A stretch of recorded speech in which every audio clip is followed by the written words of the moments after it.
အားလုံးပဲမင်္ဂလာပါရှင်ဒီကနေ့မှာတော့ဆီယာမနွယ်နီကန်ဝင်းနဲ့ဆီယာမကေတီကန်ဝင်းတို့ရေးသားထားတဲ့တီတီပြောတဲ့စွမ်းအားဖြည့်ပုံမြင်များစာအုပ်ထဲကရွှေရောင်လိပ်ပြလေးပုံမြင်လေးကိုမမကပြောပြပေးသွားပါမယ်ဒီကြောင်လေးကိုတော့ကာတွန်းတီဟစခန်းတစ်ကတရုတ်ဖော်ပြထားတာပဲဖြစ်ပါတယ်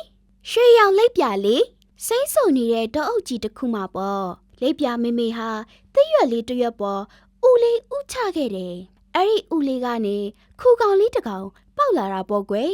အဲ့ဒီခူကောင်လေးဟာအရွယ်ရောက်လာတဲ့အခါရွှေရောင်တောင်ပန်နေရှိတဲ့လိပ်ပြလေးတစ်ကောင်ဖြစ်လာတာပေါ့ကွယ်လိပ်ပြလေးကြီးပြင်းလာတော့တောရဲလျှောက်လိုက်ခြင်းမိမဲ့ဘလို့သွားရမလဲမသိဘူးဖြစ်နေရှာတယ်ဒီတော့သူကပျော့စိတ်လေးကိုမေးကြည့်တယ်ပျော့စိတ်ကလေးကလေးဖက်ထောက်ပြီးသွားဖို့ပြောလိုက်တယ်မင်းတောင်ပန်တွေကိုဒီလိုထောက်ပြီးငါ့လိုသွားလို့ရတယ်လေ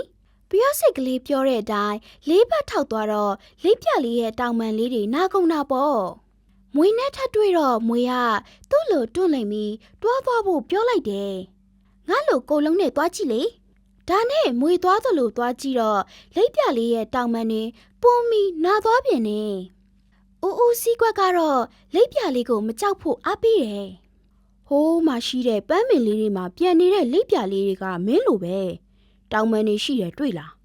ဒီတောင်ပန်တွေနဲ့လေးထဲမှာပြန်နိုင်တယ်ဆိုတော့ယုံကြည်ချက်ထားပြီးပြန်ကြည့်ပါမင်းလုံနိုင်မှာပါဦးဦးစီးကွက်ရဲ့စကားကိုကြားပြီးအားတက်သွားတဲ့လိပ်ပြလေးဟာသူ့ရဲ့တောင်ပန်တွေကိုဖျက်လိုက်တယ်ပြီးတော့လေဟုန်စီးပြီးအားဆိုင်လို့ပြန်တန်းလိုက်တယ်ဒီတော့မှသူ့ရဲ့ရွှေရောင်တောင်ပန်တွေဟာသူ့လိုရာကိုသွားနိုင်ဖို့အသုံးပြုလို့ရပါလားဆိုတာကိုသူသိသွားတာပေါ့ကွယ်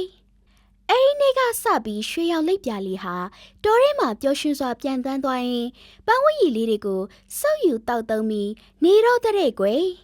ကဲဒီနေ့မှာတော့တတမီမီတို့အတွက်ရွှေရောင်လိပ်ပြလေးပုံမြင်ကိုမမကပြောပြပေးခဲ့ရပဲဖြစ်ပါတယ်နောက်ထပ်ပုံမြင်တွေအများကြီးပြပြပေးသွားအောင်ပါမို့လို့မမတို့ရဲ့ YouTube Channel လေးကို Subscribe လုပ်ထားပေးခဲ့ပါဦးနော် Facebook ကနေကြည့်ရှုတဲ့ကလေးလေးတွေကတော့ Like and Share လေးလုပ်ပေးဖို့မမေ့ပါနဲ့နော်